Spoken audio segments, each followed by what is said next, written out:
Hello, नमस्कार मेरे प्यारे साथियों। भगत सिंह कोचिंग क्लासेस में आप सबका हार्दिक स्वागत व अभिनंदन किया जाता है। हमने अपने मैथ के 2 चैप्टर जो हैं वो कंप्लीट कर लिए हैं।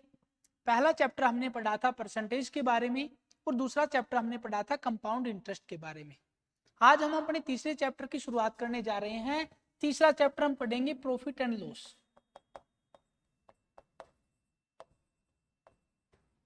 लाभ और हानि। ये एक ऐसा चैप्टर है जहां से हर परीक्षा में 2 से 3 क्वेश्चन आपको देखने को जरूर मिलेंगे। जैसा हमने पिछले 2 चैप्टरों के अंदर किया था वैसा ही सेम टू सेम हम इस चैप्टर में करेंगे। हर क्वेश्चन को हम टाइप वाइज पहले अच्छे से समझने का प्रयास करेंगे। एक टाइप के आपके सामने 5 से 6 क्वेश्चन होंगे। आराम से पहले 1-2 क्वेश्चनों को समझना है, उसके बाद में आपको 3 से 4 क्वेश्चनों की प्रैक्टिस करनी है। उसके अलावा मैं बता दूं आपको, रेलवे ग्रुप डी ने 32,000 से ज्यादा पदों का नोटिफिकेशन जारी कर दिया गया है। 22 या 23 जनवरी तक वो फॉर्म स्टार्ट हो जाएंगे और तकरीबन 1 महीने तक वो फॉर्म चलेंगे। यदि अब भी आप किसी तैयारी के अंदर नहीं लग रहे हैं तो रेलवे ग्रुप डी का, एसएससी जीडी का और राजस्थान ग्रुप डी की ये वैकेंसी आपके लिए अच्छी खासी साबित होने वाली। हम सीधा बात करते हैं अपने प्रॉफिट एंड लॉस की। यहां पर आपको 4 से 5 टर्म देखने को मिलेंगी। एक बार उन टर्म को समझ लो, उसके बाद में चैप्टर आपके लिए आसान हो जाएगा। पहला है, मैं कहूंगा क्रय मूल्य, या फिर आपको दिया मिलेगा सीपी। सीपी का मतलब होता है कॉस्ट प्राइस। क्रय मूल्य क्या होता है? जो चीज आप जितने रुपए में खरीदते हैं, वह चीज, वह वस्तु जो आप जितने रुपए में खरीदते हैं वही आपका क्या कहलाता है? कॉस्ट प्राइस कहलाता है, क्रय मूल्य कहलाता है। मैं मान के चलता हूं आपने किसी वस्तु को 100 रुपए में खरीदा है तो ये 100 रुपए आपके लिए क्रय मूल्य है। दूसरा अपने को देखना है विक्रय मूल्य,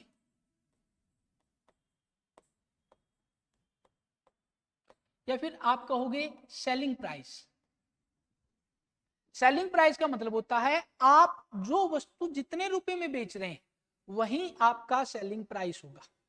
आपने किसी वस्तु को कितने रुपए में बेचा है वो आपका सेलिंग प्राइस होगा। मैंने मान लिया आपने एक वस्तु को 150 रुपए में अपनी ओर से बेचा है तो ये आपका सेलिंग प्राइस होगा, और सामने वाले खरीदने वाले के लिए यही 150 उसका क्या हो जाता है? क्रय मूल्य होता है। तीसरा आपको पढ़ना है अंकित मूल्य, या मैं कहूं MRP, minimum retail price. Minimum retail price, आप जब कभी भी किसी भी वस्तु को खरीदने जाते हैं तो उसके ऊपर एक एमआरपी दिया मिलेगा। भाई ये वस्तु 50 की है, 5 की है, 100 की है, 200 की है। तो जो अंकित मूल्य, जो मूल्य वस्तु के ऊपर लिख रखा है उसी को कहा जाता है अंकित मूल्य। मैं मान के चलता हूं किसी वस्तु का अंकित मूल्य 200 रुपए है। उसके बाद में आपको पढ़ना है डिस्काउंट। आप डिस्काउंट कहें या फिर छूट कहें या फिर बट्टा कहें।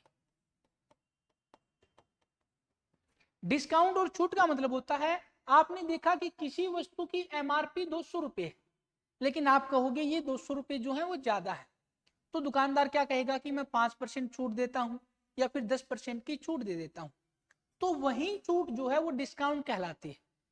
आपसे पूछा कितनी छूट है, आपने कहा 10% छूट दी है, तो 200 का 10% यानी 20 रुपए छोड़ दी, और ये जो 20 रुपए छोड़े हैं इसी को कहा जाता है डिस्काउंट। अगली टर्म अपने को पढ़नी है या तो प्रॉफिट या फिर लॉस, लाभ या हानि। लाभ का मतलब क्या होता है? आपने यदि किसी वस्तु को 100 रुपए में खरीदा है और आप उस वस्तु को 100 से ज्यादा में बेच रहे हैं। आपने किसी वस्तु को 100 रुपए में खरीदा है और 100 से ज्यादा में बेच रहे हैं तो वो आपका लाभ कहलाता है। या फिर मैं कहूं यदि क्रय मूल्य विक्रय मूल्य से कम है तो आपको इस कंडीशन में हमेशा फायदा होगा। 100 की चीज लाकर आप 110, 120, 130 में बेच रहे हैं तो आपको हमेशा लाभ होगा। और हानि का मतलब होता है यदि आपकी कॉस्ट प्राइस ज्यादा है और सेलिंग प्राइस कम है, यानी क्रय मूल्य ज्यादा है विक्रय मूल्य कम है, तो आपको उस कंडीशन में हमेशा और हमेशा हानि होगी। यानी यदि आपने 100 रुपए की वस्तु खरीदी है और आप 90 रुपए में बेच रहे हैं तो इस कंडीशन में आपको 10 रुपए का नुकसान होगा। और 100 रुपए की वस्तु आप ज्यादा में बेच रहे हैं तो उस कंडीशन में आपको हमेशा और हमेशा फायदा मिलेगा। ठीक है, अपने को इतना ही देखना। अगली बात, जैसे हम क्वेश्चन करेंगे तो क्वेश्चन में आप देखना नीचे ही नीचे हमेशा क्रय मूल्य मिलेगा, हमेशा नीचे क्रय मूल्य रखना है, ऊपर आप हमेशा प्रॉफिट या लॉस रखेंगे। ऊपर प्रॉफिट या लॉस आएगा, नीचे क्रय मूल्य आएगा, हमेशा इस बात को याद रखना। ज्यादा समय गवाए बिना हम बात करते हैं सीधे अपने क्वेश्चनों की, किस प्रकार आपको क्वेश्चन देखने को मिलेंगे। तो ये रहा आपका टाइप 1 का पहला क्वेश्चन। आपको टाइप 1 में इसी प्रकार के क्वेश्चन देखने को मिलेंगे। पहले अच्छे से क्वेश्चन को पढ़ना है, समझना है, उसके बाद अपने को आंसर की ओर जाना होता है। देखा, किसी वस्तु का 12.5% की हानि पर, किसी वस्तु को 12.5% की हानि पर 420 रुपए में बेचा जाता है। यहां पर आपको एक बात पता चली, 420 रुपए में बेचा गया, तो मैंने कहा सेलिंग प्राइस कितना है, आपने कहा 420। मैंने कहा लॉस कितना हुआ, आपने कहा सर जी 12.5% का।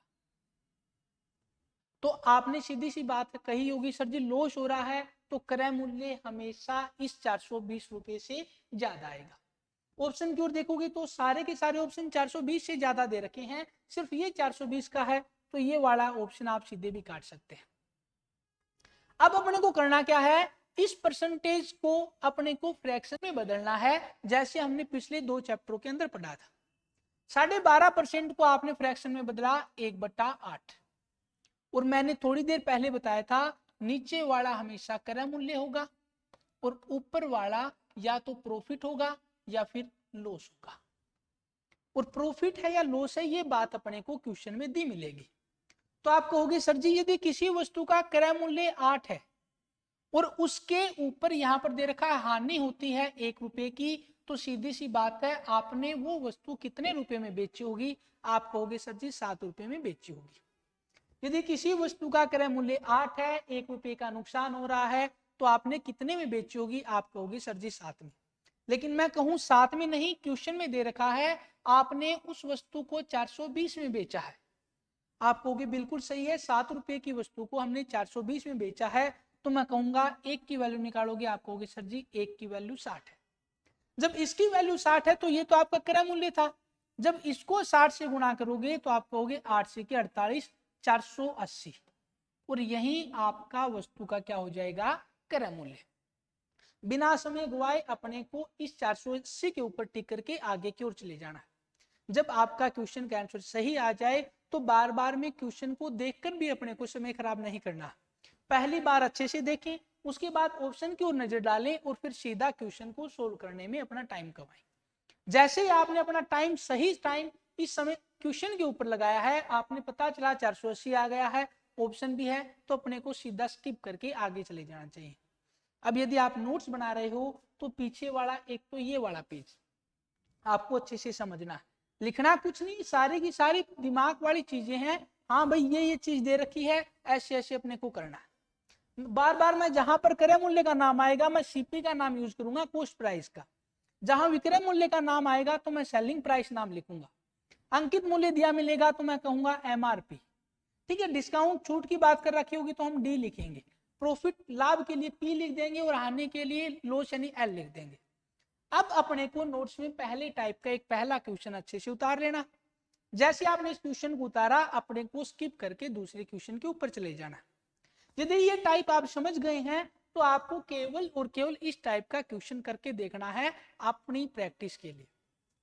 तो जल्दी से एक बार इस क्वेश्चन को देख लें और देखना 20 से 30 सेकंड में आप जवाब देने की कोशिश करना।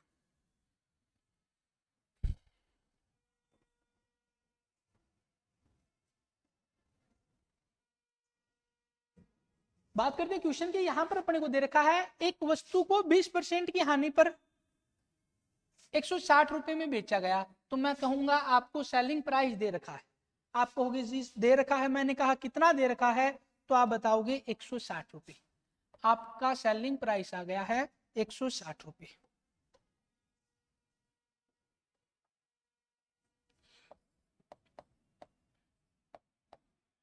दूसरा आपको दे रखा है लॉस हो रखा है 20% का। आप चाहो तो 20% को फ्रैक्शन में बदलोगे तो आप कहोगे 1/5। मैंने पूछा ये वाला क्या होता है, आप कहोगे सर जी नीचे वाला तो कॉस्ट प्राइस होता है, ऊपर वाला क्या है, यहाँ पर हानि दे रखी है तो ऊपर वाला लॉस होगा। तो मैंने कहा यदि किसी वस्तु का क्रय मूल्य 5 रुपए है, 1 रुपए का नुकसान हो रहा है, तो आपने कितने में बेची वो चीज, आप कहोगे हमने उस वस्तु को 4 रुपए में बेचा होगा। ये आपका सेलिंग प्राइस है, कॉस्ट प्राइस, और ये आपका सेलिंग प्राइस। मैंने कहा 4 में बेचा, आपने कहा सर जी हमारे हिसाब से 4 में बेचा, लेकिन क्वेश्चन कह रहा है 160 में बेचा। तो 4 की वैल्यू 160 है, तो 1 की वैल्यू आप बताओगे सर जी 160/4, 1 की वैल्यू 4 आ जाएगी। यदि 1 की वैल्यू 40 है तो मैं कहूंगा 5 की वैल्यू कितनी होगी, आप बताओगे सर जी जैसे हमने 5 को 40 से मल्टीप्लाई किया तो आप बताओगे 200, और यही आपका आंसर हो जाएगा। एक लाइन में आपको आंसर निकालना है, इतना ही काम करना है। यदि आप इतना काम कर चुके हैं तो अपने को क्वेश्चन को स्किप करके आगे वाले क्वेश्चन पर चले जाना चाहिए। क्वेश्चन पूरा होने के बाद में टाइम को गंवाना सबसे बड़ी मूर्खता होती। बात करेंगे हम अगले क्वेश्चन की। यहां पर अपने को दे रखा है मनीष एक बैग 800 रुपए में खरीदता है। खरीदने की बात कर रहा है तो मैंने कहा कॉस्ट प्राइस कितना है, आपने कहा सर जी 800 रुपए। मैंने कहा प्रॉफिट कर रहा है कितना, आपने बताया सर जी 25%। 25% को मैंने फ्रैक्शन में लिखा 1/4, आपने कहा सर जी नीचे वाला तो कॉस्ट प्राइस है। तो मैंने कहा ऊपर वाला क्या है, आपने कहा सर जी लाभ दे रखा है, तो ऊपर वाला तो प्रॉफिट हुआ। मैंने कहा ठीक है, इसका मतलब आपने कहा क्रय मूल्य विक्रय मूल्य, किसी वस्तु का क्रय मूल्य 4 है, आप उसके ऊपर 1 रुपए कमा रहे हैं, तो आपने कितने में बेची वो वस्तु, आप कहोगे सर जी 5 रुपए में। 4 रुपए की वस्तु थी, 1 रुपए आपने कमाया, कितने में बेची, 5 में। अब अपने को तो यहाँ पर क्रय मूल्य दे रखा है 800 रुपए में खरीदता है, आपका क्रय मूल्य कितना था 4, आप कहोगे 4 जो है वो 800 के बराबर है, 1 की वैल्यू निकालोगे 800/4, 1 की वैल्यू आ जाएगी 200। यदि 1 की 200 तो मैं कहूंगा 5 की कितनी है, आप सीधा बता दोगे विक्रय मूल्य कितना होगा 1000 रुपए। इससे भी बड़े बड़े तरीके हैं, आप निकालना चाहो 800 गुणा 25% लाभ हुआ है 125, कितने के ऊपर, 100 के ऊपर। आप काटोगे 100 8 800, 25 8 200, सीधा भी कर सकते हैं 1000, लेकिन ये कैलकुलेशन बड़ी होगी, आपको काटने में परेशानी है। उसके लिए यदि आप ये मेथड बस इतना ही सीख लेते हैं तो आपके सभी के सभी क्वेश्चन आप आराम से कर सकते हैं। करने को तो आप ऐसे भी कर सकते हैं, कई जगह 87.5% मिलेगा, 98 93, तो उन क्वेश्चनों में लेंथी हो जाता है, आप कैलकुलेशन को करोगे तब।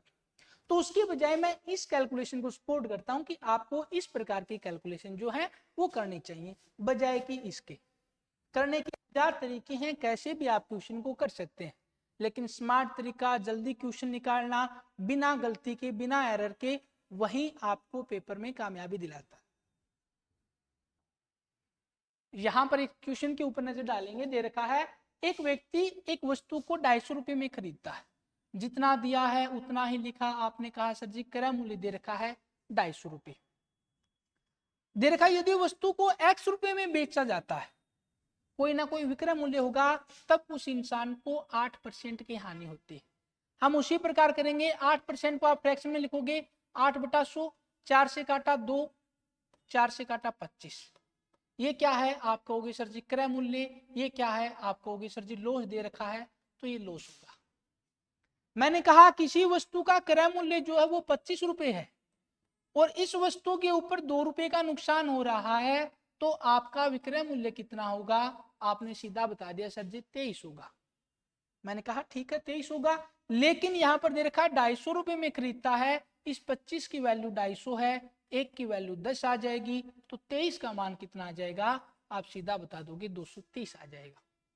इस प्रकार अपने को करने, आप चाहो तो 1000 और तरीके हैं, वैसे भी आंसर निकाल सकते हो, आप कर लेना 250 गुणा 92/100, 1 0 से 1 0 काटोगे, 5 से काटोगे 25, 5 से काटोगे 2, 2 से काटोगे 2 चौके 8, 2 छके 12, फिर करोगे आप 40 5 200, 6 5 30, 230, इसकी मल्टीप्लाई करोगे तो भी आंसर आ जाएगा। लेकिन एक तो ये कैलकुलेशन है और एक सिर्फ ये कैलकुलेशन है। आप इस प्रकार क्वेश्चन करोगे तो सारे के सारे क्वेश्चन पूरे के पूरे, ऐसा नहीं भाई हर टाइप में, हर प्रॉफिट लॉस में, हर चैप्टर में अपने को अलग अलग तरीका निकालना, पूरी की पूरी मैथ जो है वो आप इस फ्रैक्शन के आधार पर निकाल सकते हैं। टोटल मैथ में ज्यादा से ज्यादा 10 से 15 चैप्टर मिलेंगे आपको, जिसमें से 5 से 7 चैप्टर जो है आप परसेंटेज सीख के सिर्फ और सिर्फ 5 से 7 चैप्टर आराम से कर सकते हो। उसके बाद में रेशियो अनुपात वाला चैप्टर समझ के 5 से 7 कर सकते हो। इतना ही आपके एग्जाम में आता है।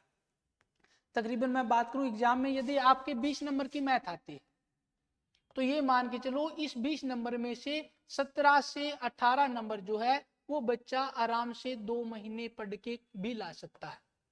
जो बच्चा मैथ में बिल्कुल कमजोर है, जिसको मैथ ही समझ नहीं आती, वो बिल्कुल लिमिटेड चीज पढ़कर 20 में से 17 से 18 क्वेश्चन कर सकता है।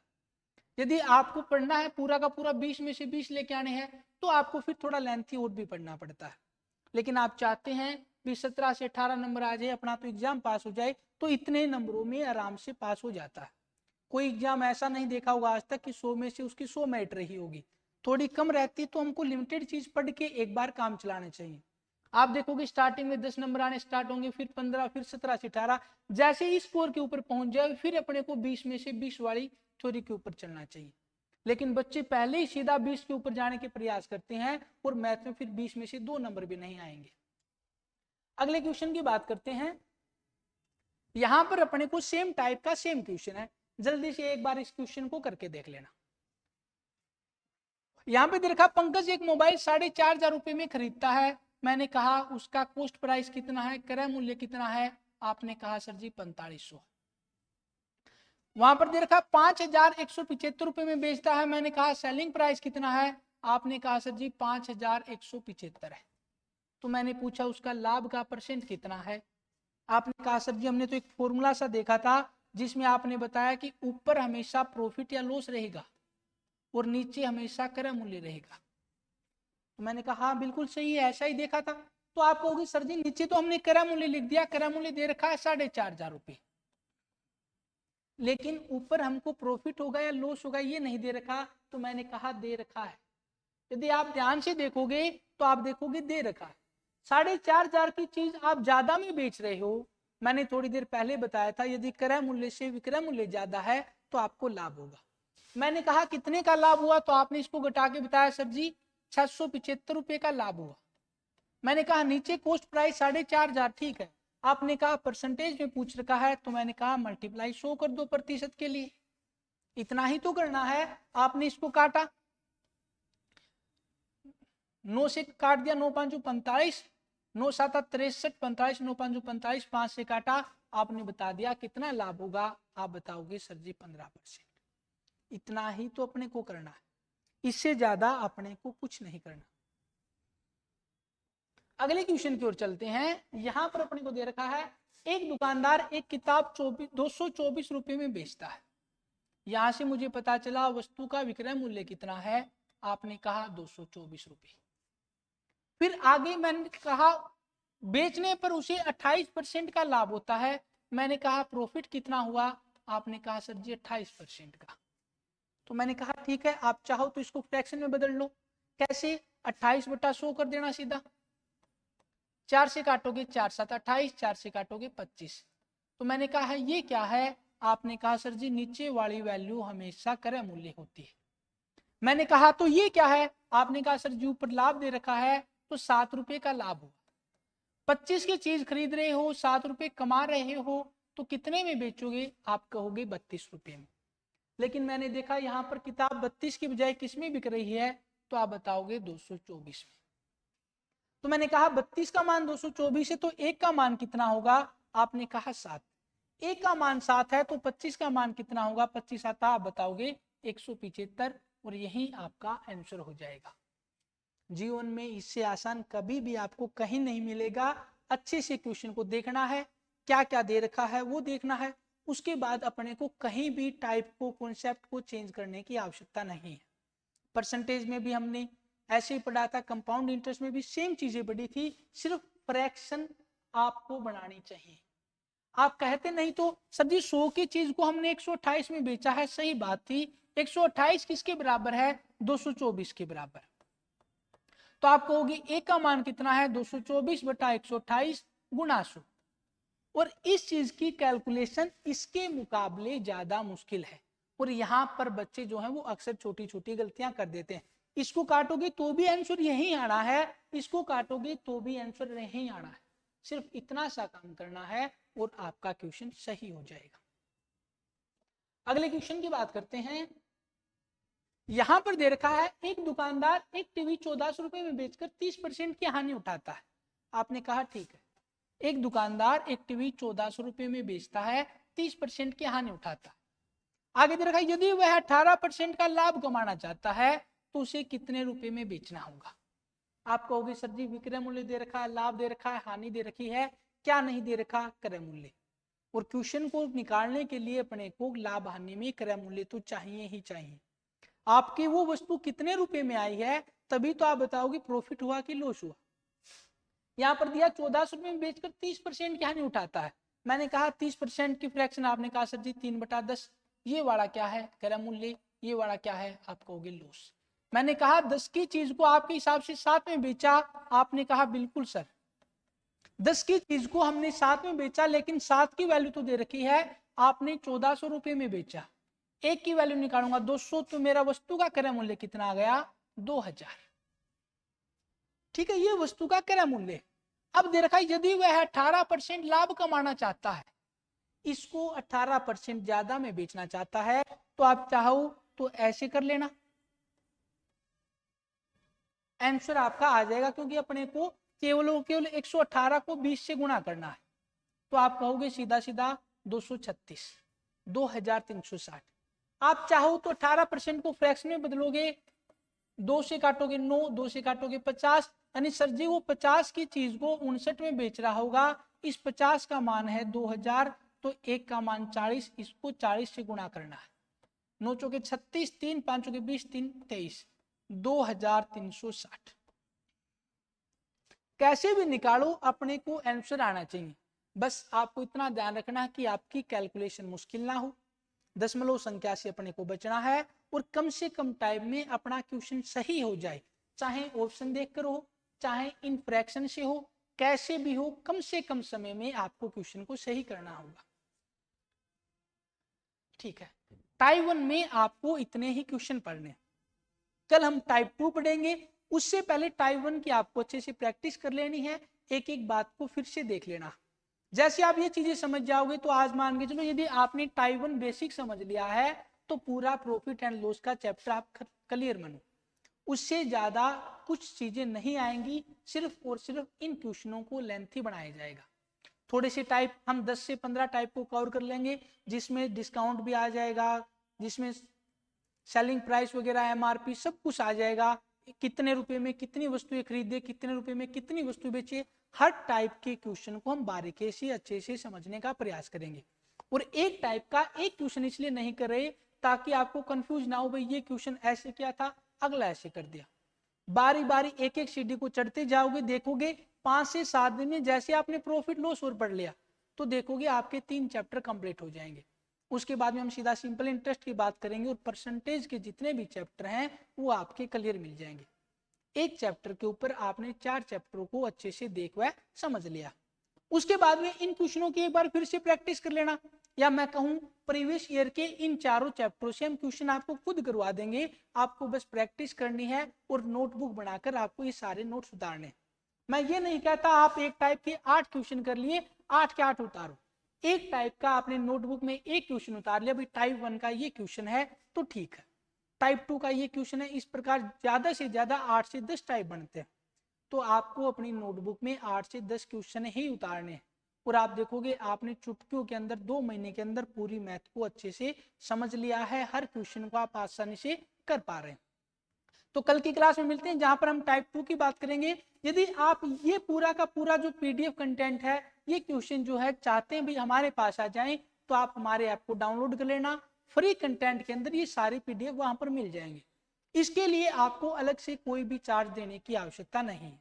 यदि कोई बच्चा प्रैक्टिस करना चाहता है तो ऐप को डाउनलोड करे, यहाँ पर प्ले स्टोर पर मिल जाएगा भगत सिंह क्लासेस राजगढ़ नाम से। फ्री कंटेंट में जाओगे तो सारे क्वेश्चन आपको इसी प्रकार मिल जाएंगे।